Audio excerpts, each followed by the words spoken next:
இப்பதான் திமுகவுக்கு தெரியும் காங்கிரஸ் எவ்வளவு பெரிய ஈனப்பய துரோகப்பய அப்படி இன்னைக்கு தானே திமுகவுக்கு தெரியும். நீ அவனோட நின்னு அற்ப பதவிக்காக என் இனத்தை கொன்று குவிப்பதை வேடிக்கை பார்த்து நின்ன இன்னைக்கு உன்னை கேவலப்படுத்திட்டு போயிட்டான். ராகுல் காந்தி ஐயா ஸ்டாலின் கூட ஒரே மேடையில் ஏறல, உன்னை அவமதித்தார் உங்களை. ஆனால் பதவி ஏற்புக்கு வந்து பக்கத்தில் இருந்து பல்லிடிச்சுக்கிட்டு இருக்காப்ல. அந்த 5 சீட்டு அற்ப சீட்டு திமுக காரன் போடலைன்னா மான ரொத்தோட இருந்து தோத்து போய் வெளியில் நின்றுப்பான். போட்டவனை வெள்ள வச்சு அங்க போய் அவன் நிக்கிறாப்ல. பதவி இருக்கும்போது தீய சக்தியெல்லாம் தூய சக்தியா மாறிடுச்சு.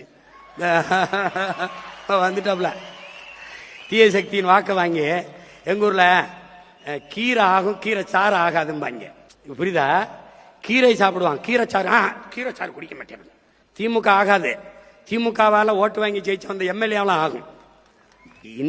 இந்த தோல்வியும் இந்த அவமானமும் திராவிட முன்னேற்ற கழகத்துக்கு நிகழ்ந்ததில் எனக்கு பெருமை மகிழ்ச்சி. நீ செத்த பணத்தை தூக்கி சுமந்து சுமந்து உயிர் கொடுத்துக்கிட்டு இருந்தா, இல்லைன்னா அன்னைக்கே 10 ஆண்டுகளுக்கு முன்னாடியே புதைச்சிருப்பேன். நான் புதைச்சிருப்பேன். அவர் மாதிரி இல்ல, வழியோடு நிக்கிறேன் வழியோடு, அந்த வழி இல்ல அவர். அந்த வழி இல்லை, அவர் எந்த வழின்னு சொல்லவே இல்லை. கண்ணு முன்னாடி நம்ம மொழி சிதைந்து அழிந்து போச்சு, நம்ம இனம் அழிஞ்சு போச்சு. எந்த உரிமையும் நமக்கு இல்லை. நிலம் வளம் எல்லாம் திருடப்படுது, எல்லாம் களவு போகுது.